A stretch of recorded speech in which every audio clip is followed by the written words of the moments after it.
Assalamualaikum warahmatullahi wabarakatuh.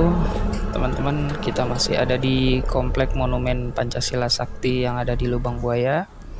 Setelah memasuki Museum Pengkhianatan Partai Komunis Indonesia, kita akan coba berkeliling melihat monumen, kemudian melihat lubang sumur maut tempat para pahlawan revolusi dibuang, dan juga rumah penyiksaan yang di dalamnya terdapat diorama aksi kejadian G30S PKI.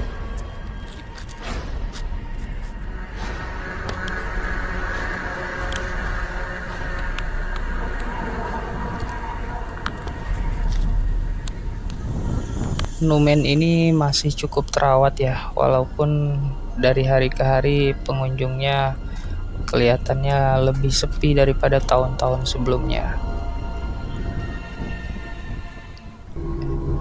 Dan ini masih di suasana sekitar Monumen Pancasila Sakti. Oke, langsung kita melihat diorama tempat rumah penyiksaan sebelum jenderal-jenderal para pahlawan revolusi ini dibunuh. Mereka sebelumnya diculik, kemudian mereka dipaksa untuk menandatangani suatu dokumen yang isinya sebuah pengakuan tentang adanya Dewan Jenderal yang akan melakukan coup atau kudeta kepada pemerintahan Presiden Soekarno pada saat itu.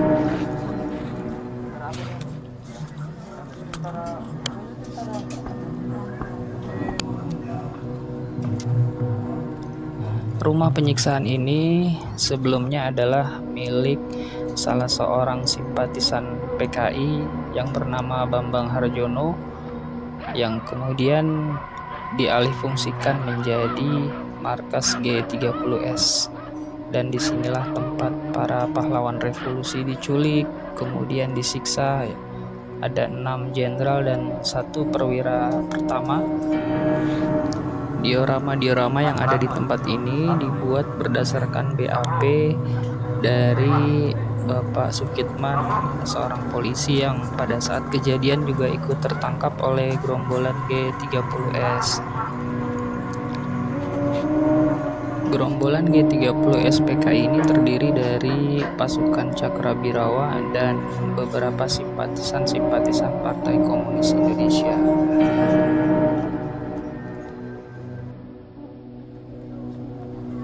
Setelah para pahlawan revolusi itu dibunuh, kemudian mereka diseret dan dibuang ke dalam sumur tua yang kedalamannya sekitar 12 meter ya.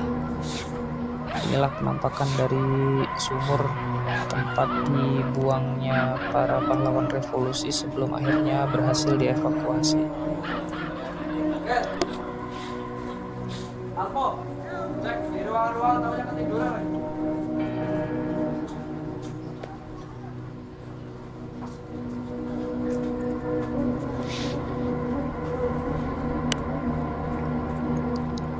Oke, tidak jauh dari rumah penyiksaan tersebut, di sini juga terdapat rumah yang digunakan oleh gerombolan G30S.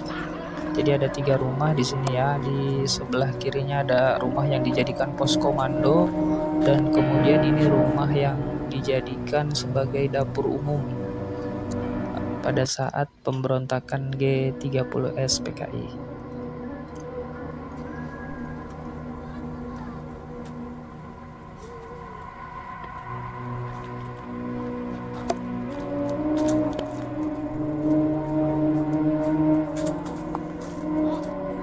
Di dalam rumah ini masih terdapat barang-barang sisa peninggalan pada saat meletusnya G30S ya. Ada barang-barang kuno, barang-barang lama seperti dipan, tempat tidur, kemudian alat memasak. Juga masih ada lemari-lemari yang peninggalan dari sisa-sisa pemberontakan G30S PKI.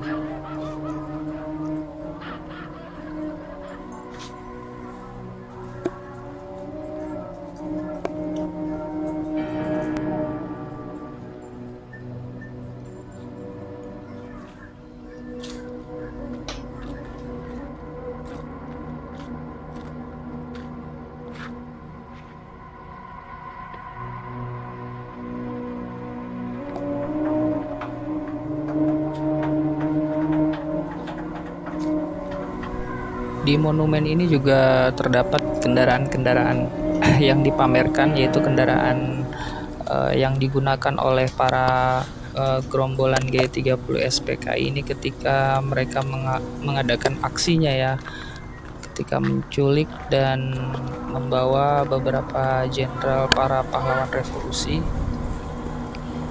Jadi ini kendaraan yang digunakannya. Kendaraan ini sebenarnya milik perusahaan negara Artayasa. Jadi perusahaan pencetak uang pada masa revolusi. Kemudian kendaraan ini dirampas oleh gerombolan G30S untuk selanjutnya digunakan sebagai kendaraan untuk melancarkan operasinya. Jadi membawa para pahlawan revolusi.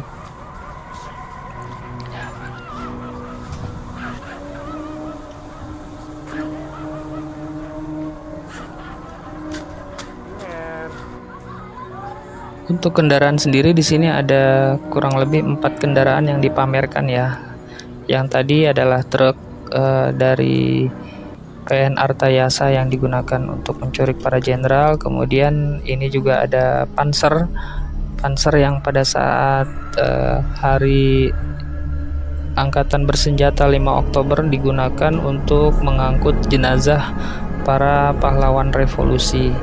Kemudian ada juga mobil dinas Jenderal Ahmad Yani dan mobil dinas Pangkostrat yang saat itu dijabat oleh Mayor Jenderal Soeharto.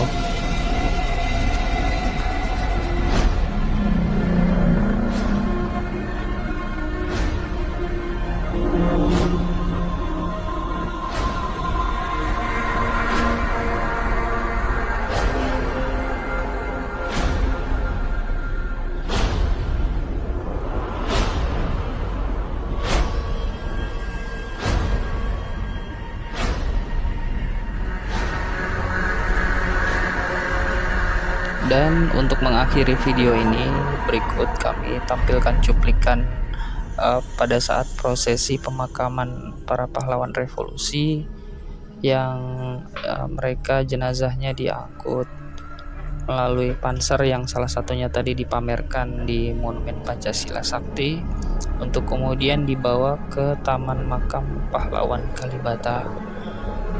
Semoga video ini bermanfaat dan insya Allah kedepannya kita akan lebih banyak lagi berkunjung ke tempat-tempat, ke museum-museum untuk mengingatkan kita akan peristiwa perjuangan di masa lalu.